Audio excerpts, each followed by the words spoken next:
बस्तरित की बात करते तो आज यहाँ पे 70 साल मतलब सॉरी 1969 से यहाँ पे एनएमडीसी खुली हुई है और साथ ही साथ में यहाँ पे कम से कम 20-30 साल होने जा रहा है आरसेलर मित्तल। कोई विकास नहीं हुआ है। ये हम लोगों की कमजोरी, हमारे जनप्रतिनिधियों की कमजोरी है। आपको चाहे वो अधिकारी हो चाहे वो राजनेता हो, आपको अपनी आवाज बुलंद करना पड़ेगा उसके सामने। ये आवाज तभी बुलंद होगा जब आप अपने घर से, अपने परिवार से, अपने पड़ोस से आंदोलन को चालू करेंगे। आप अपने विवेक से आंदोलन चालू करेंगे, अपने विवेक के अनुसार से आप अपने रास्ते को सुनेंगे।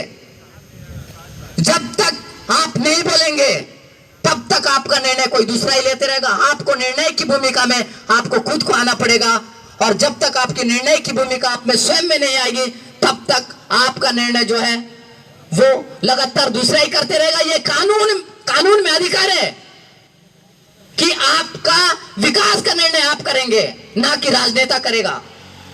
हम प्रतिनिधि इसीलिए सुनते हैं ताकि आपकी मांगों को लेकर के वो विकास करें, लेकिन आपको मालूम ही नहीं रहता है कि आपके लिए वो विकास की बात करता है। वो क्या विकास करता है? आपका जंगल काटने के लिए, आपका लोहा दोहन करने के लिए। अगर जनप्रतिनिधि वाकई में आपके हितैषी होता तो वो आपसे पूछ करके कोई भी कंपनी लगवाता, कोई भी काम करवाता, लेकिन यहाँ पे ऐसा नहीं होता, उल्टा हो रहा है। तो साथियों, ये हम लोगों की कमजोरी है। तो इसीलिए आज नगरनार प्लांट का आज तो इतने पूरे बस्तर संभाग बंद किए, उसके बावजूद भी मैं आज लाइव वीडियो देख रहा था। आपका पार्टी में चाहे वो बीजेपी हो चाहे वो कांग्रेस हो, केवल और केवल रैली में कौन रहता है? आदिवासी। केवल और केवल आदिवासी रहता है। अगर आज मोदी जी का सभा देखेंगे तो केवल गरीब तबके के लोग हैं। क्या गरीब तबके के लोग ही पार्टी में? क्या केवल उन्हीं लोग के लिए सुना होता है क्या? और बाकी लोग तो कभी नहीं जाते भाई। ये गरीब तबके आदिवासियों को समझना पड़ेगा कि ये केवल और केवल आपको इस्तेमाल करने के लिए पार्टियों में उठा उठा के लेके जाते हैं। और जिस दिन आप अगर पार्टी में भीड़ बनाना छोड़ देंगे, उसके लिए इस्तेमाल होना छोड़ देंगे, तो उनकी औकात नहीं है, चाहे वो कितना बड़ा भी नेता हो। आप जिस दिन अगर समझेंगे उसकी सभाओं में नहीं जाएंगे ना, तो उनकी औकात नहीं है वो सभा कर पाएंगे। आप सवाल करेंगे तो वो सभा से भाग जाएगा। ये हमारी कमजोरी है। इसीलिए हम लोगों को उठा उठा के ट्रकों में, बसों में लेके जाते हैं। कोई राजनेता आता तो हम क्यों जाते भाई? हमको नहीं जाना है ऐसी जगह पे जहां पे हमारे लिए काम नहीं है, हमारे लिए बातचीत नहीं करता। ऐसे नेताओं की सभा में भी नहीं जाने की जरूरत है। अभी चुनाव आया है ना, आपके पीछे पीछे राजनेता घूमेंगे, आप उनसे सवाल करना सीखिए। उसी तरह से जमीन अधिग्रहण करके हमारे पूरे जंगलों को समझौता कर रहे हैं। क्या इन राजनेताओं को नहीं पता क्या वो जंगलों का समझौता हो रहा है? डिपॉजिट 4 का और पूरा समझौता हो गया है, एग्रीमेंट हो गया है सरकार के साथ में, फॉरेस्ट विभाग के साथ में पूरा एग्रीमेंट हो गया है। हमारा एग्रीमेंट कहां है भाई? अगर हमारा जंगल काट के लेके जाओगे, हमारा लोहा लेके जाओगे, तो उसमें एग्रीमेंट में हमारा मुनाफा का पैसा कहां है? जंगल हमारा बर्बाद हो जाए, जमीन हमारा बर्बाद हो जाए, तुम मजा मारोगे? तुम समझा तो करोगे हमारी जमीन का? समझौता तो हमको करना चाहिए ना। हम इसीलिए समझौता नहीं कर पाते हैं क्योंकि हम सवाल नहीं करते हैं। तो आपको सवाल करना पड़ेगा हम लोगों को।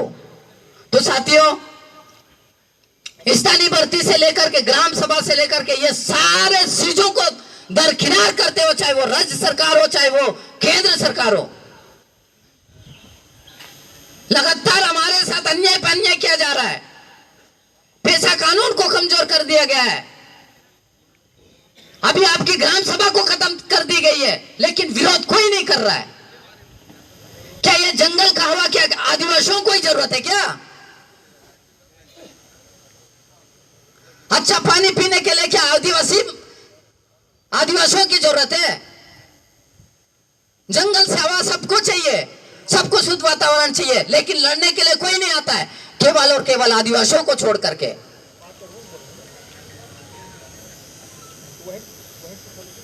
तो कहीं ना कहीं हमारी कमजोरी है। हम अगर जिस दिन जागरूक होंगे,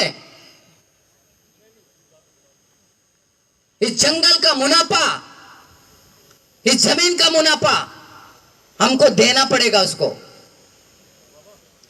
केवल और केवल हम लोग को एक संगठित तौर पे आकर के हमको आवाज उठाने की जरूरत है। संवैधानिक अधिकार के तहत हमको लड़ने की जरूरत है। सरकार को लगातार जातिगत जनगणना की बात कर रहे हैं कि भाई जिसकी जितनी संख्या भारी उसकी उतनी हिस्सेदारी। ये गलत है क्या? ठीक है भाई, आपकी जनसंख्या होगी तो आप जितना लेना आप ले लीजिए। सरकार को बार बार ये निवेदन किया जा रहा है कि आप छत्तीसगढ़ में भी जातिगत जनगणना करवाइए। आखिर यहाँ पे कितने लोग हैं, कौन से देश से, कौन कौन से जाति के लोग हैं? जातिगत जनगणना होगा तो पता चल जाएगा भाई कि आदिवासियों की जनसंख्या कितना है, जनरल का कितना है, ओबीसी का कितना है। तो आप जातिगत जनगणना करने के लिए भी डरते हैं। अभी शिक्षा कर्मी की भर्ती हुई, तृतीय वर्ग कर्मचारी की भर्ती हुई, बस्तर से एक भी व्यक्ति का नहीं लगा है। लड़ेंगे हम, फायदा कोई और उठाएगा क्या? बस्तर में आदिवासियों के आज जो बंद है, केवल आदिवासियों की फायदा की बात थी क्या?